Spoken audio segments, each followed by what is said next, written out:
A High Court judge has ordered Prince Harry to provide a witness statement to explain why messages have been destroyed between him and a ghostwriter in his privacy claim against News Group Newspapers, publisher of The Sun. And you'll forgive me for being in a very slightly compromised position, but I'm multitasking today and I'm going to do this video in a stretched position, so bear with me. So let's put this down so it should hopefully track my face somewhat. Plus, the other reason is I want to use this DJI Osmo Pocket 3, which is quite awesome because I can move around and it will track me and follow me, which is all very cool.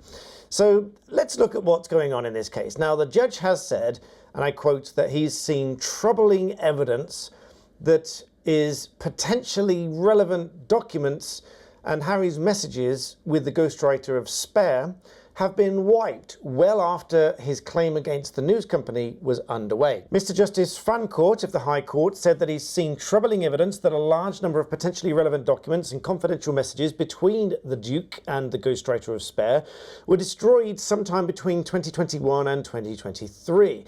This was well after his claim was underway. The judge even said that the lack of documentation was rather remarkable and gave him cause for concern. He added that it was not, and you'll love this bit, not transparently clear about what happened. And he's asked Prince Harry now to make a witness statement to explain what happened, because this is a significant lacuna of evidence. So there's a huge gap here in the evidence. Now, many people get rid of messages and emails and that sort of thing. They remove old hard drives that have got lots of information on them that they no longer need. But if you filed a claim and then destroyed evidence that could potentially be useful, that could pose a very serious problem. Now, in order to explain why that could pose a very serious problem, I will go through what we have in the UK, which is a process called disclosure. Now, if one party makes a claim against another, then both parties are under an obligation eventually to go through a process called disclosure. In the US, you refer to it as discovery, and I'm sure in various places in the world it's got similar terms, but the principle is the same.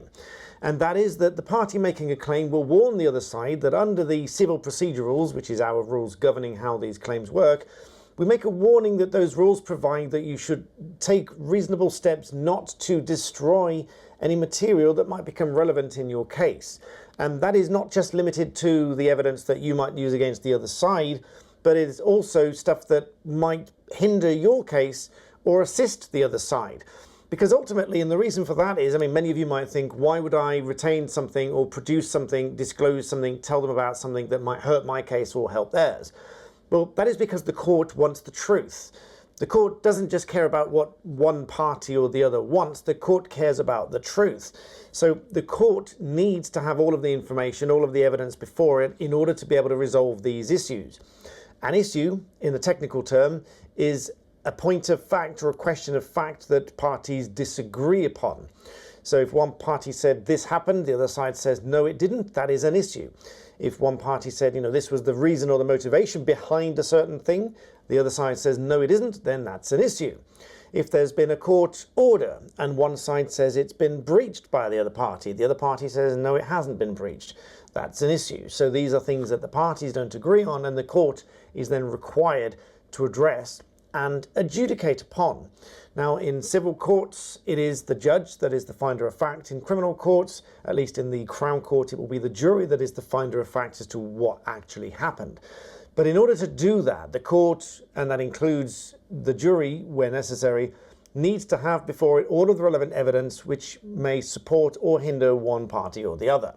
And to get that information, they go through a process called disclosure. Now, that involves an undertaking of a search of documents as to anything they have, and they have to show which machines they've searched, whether they've searched phone records, phone units themselves, how far back they've gone, and this kind of thing. They also have to provide an explanation as to the category of documents. So, for example, some documents will be legally privileged. So you might say, I have advice from counsel. That is relevant to this case, but you can't see it because it's legally privileged. You might say that there is some information, but you can't have it because it's medically privileged. And one party might say, well, it's not relevant enough to the case to disclose the medical information in there. It might be for the judge to rule upon as to whether the other side sees it or not, because the judge controls the evidence. But all that process is called disclosure. Now, once a case is underway, that party will warn the other side to say, please take all reasonable steps so as to not dispose and destroy of any documents that will be relevant to this case, because we're suing you for it. So you need to retain that information. If they don't retain that information, that may well go against them later. So in this particular case, it is said that about 35,000 emails apparently were searched to the cost of about £50,000, and nothing was found. So Prince Harry's lawyers charged £50,000 to find nothing. Now, I'm not criticising the lawyers there. They undertook a significant search, which took a lot of time, and ultimately found that there was nothing to disclose, at least from what I read in this news article here. But David Sherborne, barrister for Prince Harry, has accused the other side of being sluggish in their approach to disclosure, and wholly undermining what he says is a deliberately sensational assertion that Prince Harry's not properly carried out his disclosure exercise. So there is again this argument between the two. But the judge does want an explanation as to what happened to these messages or emails or whatever that was destroyed or removed. And so the judge has ordered Prince Harry to provide a witness statement. Although I understand Prince Harry wasn't there at the trial when this happened, but the judge did say he's seen troubling evidence that a large number of potentially relevant documents and confidential messages between him and the ghostwriter of Spare, which obviously might include a lot of relevant information that could be used in this case in some way or another, between 2021 and 2023, which was well after the claim was underway. So having brought the claim, should have retained that information. So I find that particularly interesting. So he will be asked to produce this witness statement to show what happened to those messages between him and the ghostwriter, and what, if any, attempts, whether there's been any attempts to retrieve them, because after all, parties will be under an obligation to retrieve any deleted information that is necessary within certain bounds. Obviously, there's only a certain extent they have to go to. If it's extremely difficult or extremely expensive to try and recover something that may or may not be relevant, then that will be an argument to make, but it will be an argument nonetheless. And so that is a brief overview of what you may have read about in the news as to what's happening. So the judge is ordering him to provide a witness statement to explain. Now, I've seen this a few times before in different cases where the judge has said, I want to know what's happened with this. Let's say a party just hasn't done something, they were supposed to do something, then the judge can hear evidence on anything the judge wishes to do so. So the judge can order a party to say, I want to know what happened here, when it happened, why it happened, what you did, what you didn't do, why you didn't do it, etc. Make a witness statement, come to court and prepare to be examined on it by the judge if necessary.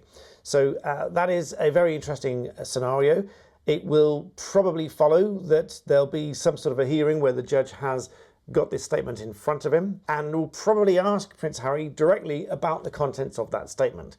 So that will make for a very interesting progression in this case moving forwards, and be sure to subscribe here so you can come back and hear any updates on that. So once more, thank you very much for watching and sitting with me through my stretching exercise. As a bit of an aside and trivia, many years ago this channel started as a martial arts channel, then it moved into a stretching and pain and sports management channel, before moving into all sorts of other vlogs and ideas and bits and pieces. And now I like to just dump my thoughts and my general conversations with you on this channel. So if you do suffer with back pain or anything like that, I've got some older videos, really older videos you can go back and watch. So please do dig those out as well.